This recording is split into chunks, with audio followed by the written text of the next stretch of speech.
Hello and welcome to this tutorial, and in this tutorial we are going to learn how we could create services by using the service class.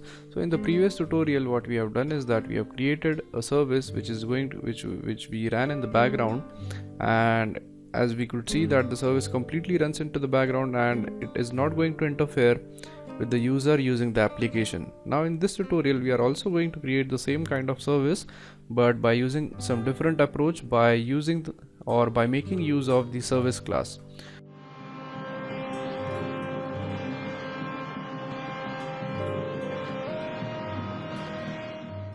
So let's directly jump into the tutorial. So the first thing which we need to do is that we need to create a new service. So in the previous tutorial we have created this myIntent service which was a Java class, but in this case we are going to make use of a new method. So we simply go to this folder, right click on it, go to new and go to services right here, and as you could see there are two types of services. One is the intent service and one is the simple service. So make sure that you select this right here and let's name it as my service, and you make sure that these two things are checked. Then we hit finish, and as you could see we got the code for our service. Now the next thing which we do is that we create a tag as we have created in the previous tutorial. So we simply go right here and then we create a tag. So we type private static final string, then we type in tag, and again to the tag we assign the package name. So this tag basically allows us to filter out the messages which are required by us. So we simply copy this and paste it over here. So once we have it, as you could see the auto generated code consists of two things. So the first thing is going to be the constructor for this method right here, and the second thing is going to be this iBinder, and this is basically used when we are creating some binding services or bound services, and we are going to talk about the bound service in the next tutorial. So for the sake of this tutorial we won't be needing this. So what we do is that we simply delete the content inside it and we simply return null from it, and that is because we won't be using this in this tutorial at least. So now once everything is done, we go below the constructor and we are going to auto implement, or we are going to use code completion in order to add two methods. So we simply press Alt insert and we are going to go with the override methods, and the first method which we are going to import is going to be the Onstart command, and the next method which you are going to use is going to be the onDestroy. So make sure that you select these two methods, then click OK, and as you could see the two methods are going to get added into your code. So this onStart command is basically going to be the start of your application. So this is going to execute the code which you are going to write in your service. So this onStart command is basically going to execute what you are going to write in the service. So we simply delete this code right over here, and now we have the other method which is called as the onDestroy, and this onDestroy method is basically going to perform the thing which is going to get executed when we destroy it. So inside this we want to mention the message when the string get destroyed. So inside this we want to display a message that the service has been destroyed. So we type in log.i, and inside it we pass the tag and then give a comma, and then we call, and then we print out a message like on destroy called. Now the next thing which we need to do is that we also need to add in some code in the onStart command, and basically the code which we are going to write in there is going to run as a service.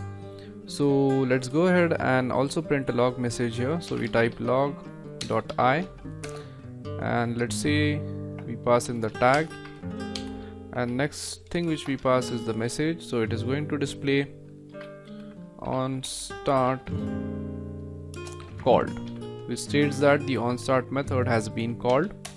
Now the next thing which we do is that we create a thread inside it. So in order to create a thread here we type runnable r equals new runnable, and it is automatically going to add the run method for us. Now we need to fill up this method. Now let's say we want to display a message from time to time for, let's say, 5 times inside this service. So we use a for loop to do that. So we type for integer I equals 0, I less than 5, and I plus plus. So for 5 times we are going to repeat this set of code right here. So let's say we want to cause a delay of 5 seconds, and after the delay of 5 seconds we want to display some message.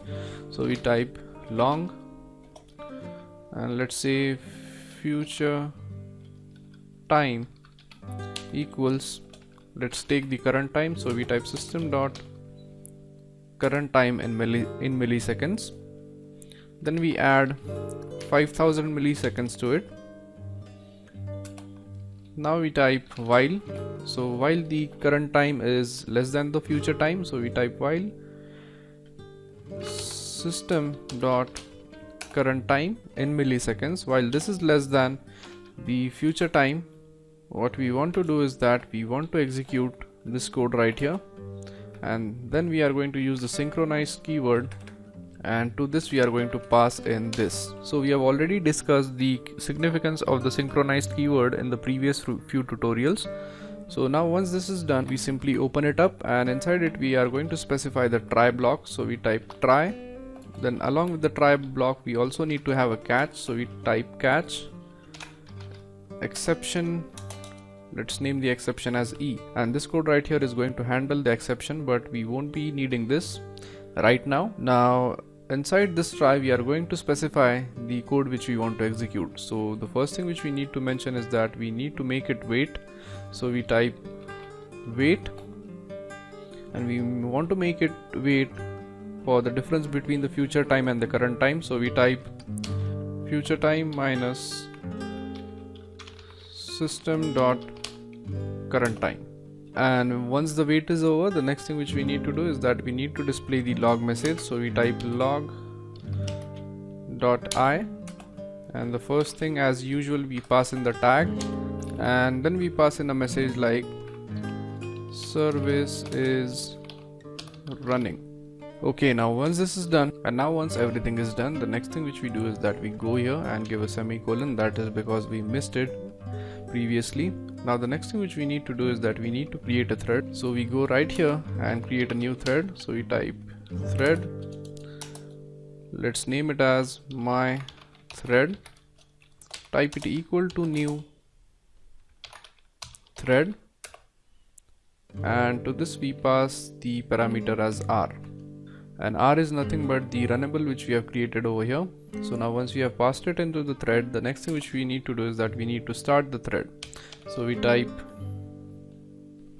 my thread, which is the name of the thread which we have just created. Then we simply use the start method. So we type dot start, and this is going to start the thread for us. Now the next thing which we need to do is that we need to return something. So we type return service dot start underscore sticky. Now if you don't understand what start sticky is, that it is going to restart the service if the service crashes in some case.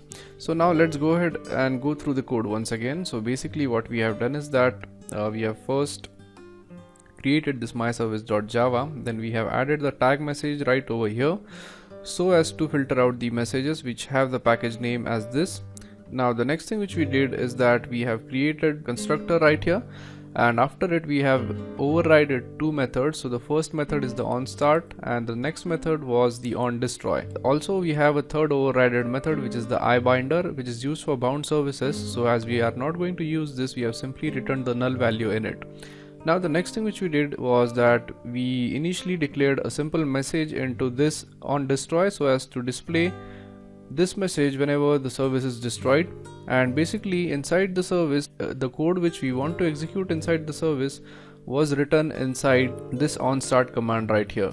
Now the difference between this tutorial and the previous tutorial was that in the previous tutorial we didn't create a thread, and that is because that approach was different and this one was different. So whenever you are using the service class, so in this case as we are extending the service class, And in the previous tutorial we were extending the intent service class. So the intent service class is going to create the thread for us, but in case of the service class we need to create our own thread. So to create our own thread there is a simple procedure.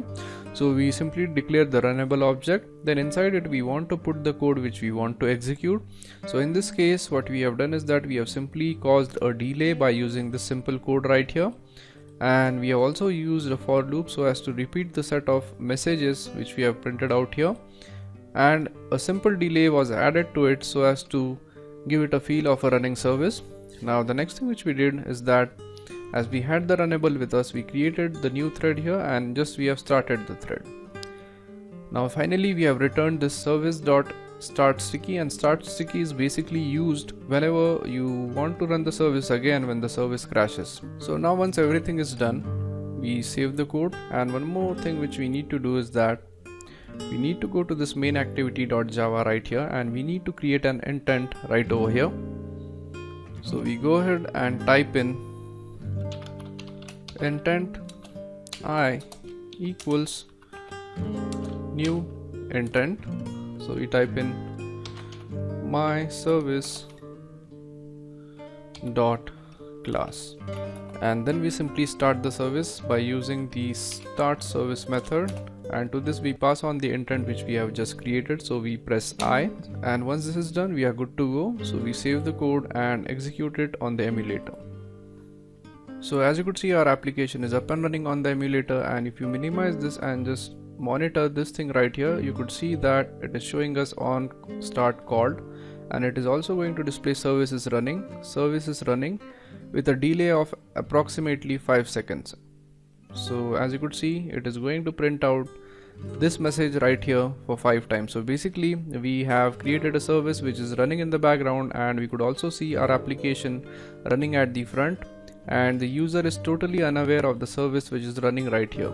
So that's how you create a service by using the service class. So in the previous tutorial we have created a service by using the intent service. Now in this case we have created the service by extending or by using the service class. So I hope you guys understood how to create services by using the service class. It is a simple method for creating a service.